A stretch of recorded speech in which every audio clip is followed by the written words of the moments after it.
Hello everyone. आज के lecture का टॉपिक है pure vibrational spectra of diatomic molecule. अभी तक के पुराने लेक्चर्स में हमने प्योर रोटेशनल स्पेक्ट्रम के बारे में बात करी थी। अब हम देखेंगे कि किसी डायटोमिक मॉलिक्यूल के लिए वाइब्रेशनल स्पेक्ट्रम कैसे बनता है और क्यों बनता है। जैसे रोटेशनल स्पेक्ट्रा पढ़ते समय हमने मॉलिक्यूल की सिर्फ रोटेशनल एनर्जी लेवल्स पर फोकस करा था, वैसे ही प्योर वाइब्रेशनल स्पेक्ट्रम में हम मॉलिक्यूल की वाइब्रेशनल एनर्जी लेवल्स पर फोकस करेंगे। मतलब ये कि मॉलिक्यूल्स में जो वाइब्रेशन होते हैं उसकी वजह से किसी मॉलिक्यूल के पास जो एनर्जी आती है, उन एनर्जी लेवल्स की वजह से जो स्पेक्ट्रम बनेगा वो कहलाएगा प्योर वाइब्रेशनल स्पेक्ट्रा।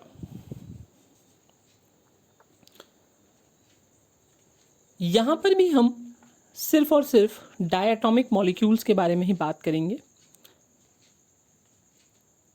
अब कुछ अजम्पशंस यहाँ पे लिए जाएंगे, जैसे कि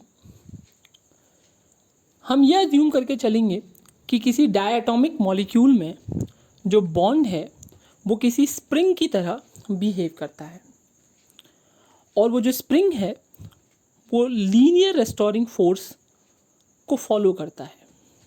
यानी कि वो स्प्रिंग सिंपल हार्मोनिक मोशन के लिए रिस्पॉन्सिबल होगा। दिस बेसिकली मीन्स कि हम यह अज्यूम करके चलेंगे कि हमारा डायटोमिक मॉलिक्यूल एक सिंपल हार्मोनिक ऑसिलेटर की तरह बिहेव करेगा। तो यहाँ पर हम मान लेते हैं कि डायटोमिक मॉलिक्यूल्स दो एटम्स से मिलके बना है। एक है एटम ए और दूसरा है एटम बी, और उनके बीच में जो बॉन्ड है उसे एक स्प्रिंग से रिप्रेजेंट करा गया है। इक्विलिब्रियम सिचुएशन में जो स्प्रिंग की लेंथ है या जो बॉन्ड लेंथ है उसे रिप्रेजेंट करा जाएगा आर ई से या आर सब्सक्रिप्ट ई से, यानी कि equilibrium bond length. Equilibrium bond length का मतलब होगा कि इस पर्टिकुलर सिचुएशन में कोई भी फोर्स किसी भी एटम पर नहीं लगेगा। रिलैक्स्ड स्टेट जो होगी उसे बोला जाएगा इक्विलिब्रियम स्टेट। जैसे कि स्प्रिंग मास सिस्टम में भी होता है। जब स्प्रिंग मास सिस्टम में मास अपनी इक्विलिब्रियम पोजीशन पर होता है तो उस पर कोई फोर्स नहीं लगता। वैसे ही डायटोमिक मॉलिक्यूल की इक्विलिब्रियम स्टेट का मतलब है कि इस पर्टिकुलर सिचुएशन में दोनों एटम्स में से किसी पर भी कोई फोर्स नहीं लगेगा। अब जब वाइब्रेशंस होंगे तो दो पॉसिबिलिटीज़ हो सकती हैं। तो ये स्टेट होगी स्ट्रेच्ड स्टेट। यहाँ पर क्या होगा कि दोनों एटम्स जो हैं वो इक्विलिब्रियम सेपरेशन से ज़्यादा दूरी पर होंगे।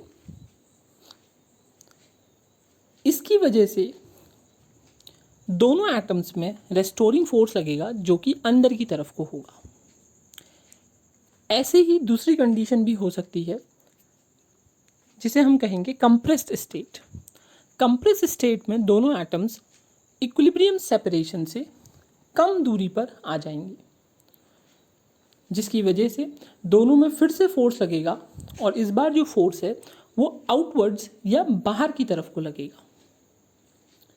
तो यहाँ पर जो बॉन्ड का बिहेवियर है वो बिल्कुल वैसा ही होगा जैसा कि स्प्रिंग मास सिस्टम में होता है। फोर्स की डायरेक्शन हमेशा ऐसी होगी कि वो इक्विलिब्रियम कंडीशन को या इक्विलिब्रियम स्टेट को अटेन करना चाहेगा।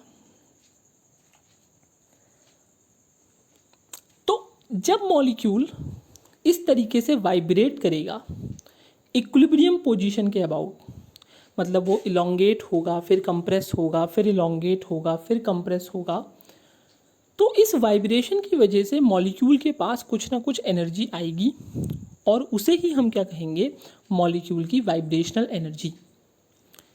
तो हमने यही देखना है कि एक डायटोमिक मॉलिक्यूल में अगर हम बॉन्ड को एक स्प्रिंग की तरह मॉडल करते हैं या अगर हम एक डायटोमिक मॉलिक्यूल को एक सिंपल हार्मोनिक ऑसिलेटर की तरह अज्यूम करते हैं तो उसके एनर्जी लेवल्स क्या होते हैं और इन एनर्जी लेवल्स के बीच में जब ट्रांजिशंस होगा तो उनकी वजह से किस तरीके का स्पेक्ट्रम बनेगा, वही कहलाएगा pure vibrational spectrum.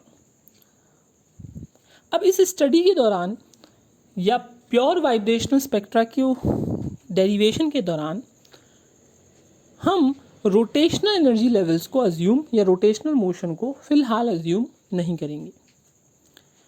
Practical situations में वाइब्रेशनल लेवल्स और रोटेशनल लेवल्स दोनों ही रिस्पॉन्सिबल होते हैं एनर्जी चेंजेस के लिए, और जो हमें मिलता है वो कहलाता है वाइब्रेशनल रोटेशनल स्पेक्ट्रा। तो pure spectrum under certain conditions ही मिलते हैं और जनरल कंडीशंस में हमें मिक्स्ड स्पेक्ट्रा जैसे कि वाइब्रेशनल रोटेशनल स्पेक्ट्रा मिल सकता है, जहाँ पर हम वाइब्रेशनल एनर्जी और जो पहले हम देख चुके हैं लेक्चर्स में रोटेशनल एनर्जी, उन दोनों के कंबाइंड इफेक्ट को स्टडी करेंगे।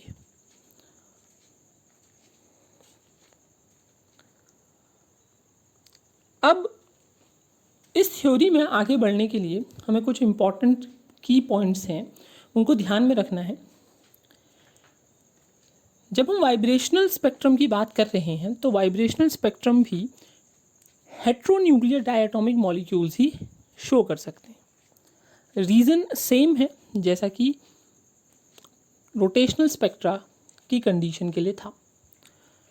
यहाँ पर भी जो एक्सप्लेनेशन है वो यही है कि हेट्रोन्यूक्लियर डायटोमिक मॉलिक्यूल्स के पास डाइपोल मोमेंट होता है और जब डायटोमिक मॉलिक्यूल वाइब्रेट करता है तो ये डाइपोल मोमेंट चेंज होता है और इसी की वजह से रेडिएशन और मॉलिक्यूल के बीच में जो एनर्जी एक्सचेंज है वो हो पाता है। सेकंड की पॉइंट जो है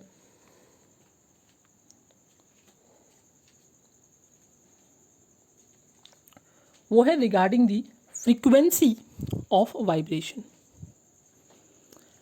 अब एसएचएम की फ्रीक्वेंसी नॉर्मली हमें पता ही होती है कि अगर हम एक स्प्रिंग से एक मास को जोड़ दें तो उसकी वजह से जो फ्रीक्वेंसी ऑफ ऑसिलेशन होती है वो आती है 1/2π √k/m, जहाँ पे k स्प्रिंग का फोर्स कांस्टेंट होता है और m जो है वो होता है मास अटैच्ड टू द स्प्रिंग।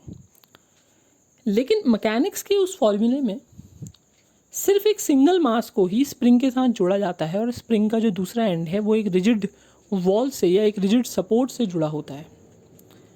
लेकिन यहाँ ऐसा नहीं है, स्प्रिंग के दोनों एंड पार्टिकल या एटम ए और एटम बी से जुड़े हैं और दोनों ही मूवेबल पार्टिकल्स या मूवेबल एटम्स हैं और रिजिड नहीं हैं। तो यहाँ पर बस ये ध्यान रखना है कि फॉर्मूले में सिर्फ इतना ही चेंज आएगा कि मास के बदले सिस्टम का रिड्यूस्ड मास यूज़ करा जाएगा। तो फॉर्मूला जो नेचुरल फ्रीक्वेंसी का आएगा diatomic molecule at the simple harmonic oscillator के लिए वो वैसा ही होगा जैसे कि सिंगल स्प्रिंग मास सिस्टम के लिए आता है।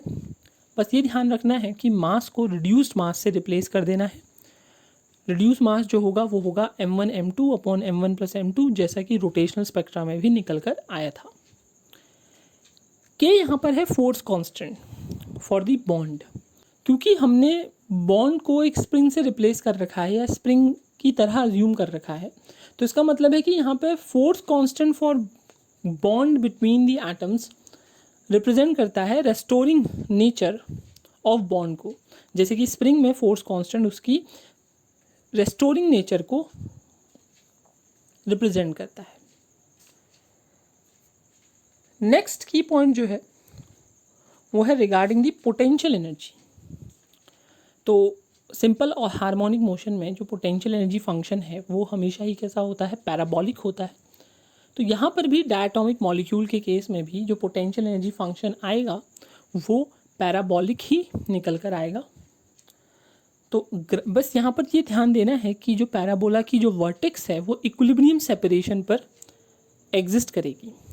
इसका मतलब है कि इक्विलिब्रियम सेपरेशन पर जो पोटेंशियल एनर्जी है सिस्टम की वो मिनिमम होगी, और अगर हम इक्विलिब्रियम सेपरेशन से आगे जाएं, मतलब आर ई से आगे जाएं या आर ई से पीछे जाएं, दोनों ही सिचुएशन में पोटेंशियल एनर्जी जो है वो बढ़ जाएगी।